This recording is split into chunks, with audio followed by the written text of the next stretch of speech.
Donc aujourd'hui, je vais plutôt parler du deuxième niveau en fait de la pyramide de la performance, qui est plutôt donc l'aspect technique. Je voudrais aujourd'hui parler des différents morphotypes de coureurs.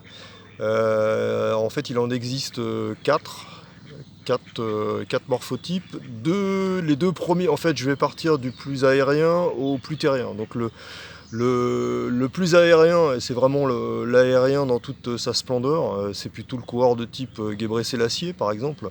C'est vraiment le coureur qui a, comme on dit, qui a du pied. Donc il faut s'imaginer en fait comme un ressort qui se comprime. Donc là, il est plutôt comme une bille, toujours en train de rebondir. Sa position dans l'espace, c'est plutôt buste droit, très dynamique. Pied plante, vraiment dynamique. Jambes solides à l'appui, qui ne se plient pas en fait, ou en fait très peu. On dit de lui donc qu'il est un coureur de pied et qu'il a du pied. Le deuxième, euh, le deuxième morphotype, on va dire, un peu moins aérien, mais qui reste quand même relativement aérien, c'est ce qu'on appelle l'élastique en cuisse. Alors lui, il a une foulée plus ample. Il a le corps qui est un petit peu plus penché vers l'avant. Mais il a toujours cette impression en fait, d'aisance. Vraiment, il utilise vraiment ses membres inférieurs comme un ressort qui se comprime. Mais il est plus au niveau des cuisses quand même. Donc un peu plus coureur, un peu passe-partout. Qui peut plus courir sur des terrains un peu plus mous, un peu plus moins stables. Après, on va passer là vraiment à la deuxième grande catégorie, donc en fait les terriens. Donc on a le troisième morphotype, hein, c'est le moteur hybride ou ce qu'on appelle le moteur en pied. Donc il peut en lui adapter sa foulée plus ou moins ample ou plus ou moins fréquente en fonction de la situation. Quand il est en option amplitude, le coureur il semble assis. Il a un angle cuisse-jambe qui a tendance à se fermer. On constate une robustesse, voire une raideur de ses quadriceps. Et la réactivité de son pied, bah oui, ça reste quand même assez réactif. Quand il est plutôt en mode fréquence, bah là, il fait plutôt penser à une trottinette ou qui mouline en fait à non plus finir.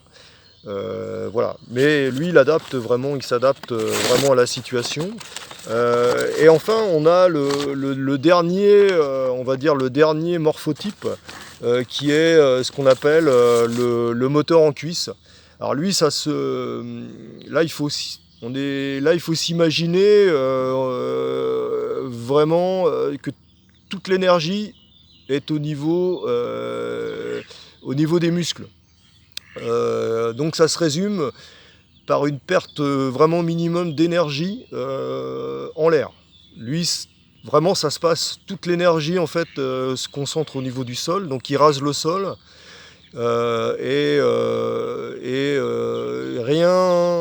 rien n'est, enfin, tout ce qui est en l'air, vraiment, il économise un maximum l'énergie en l'air.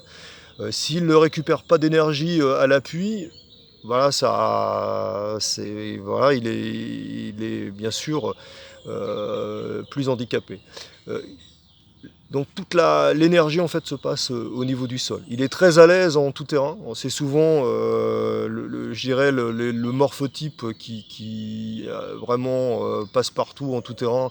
Morphotype des trailers, des ultra trailers.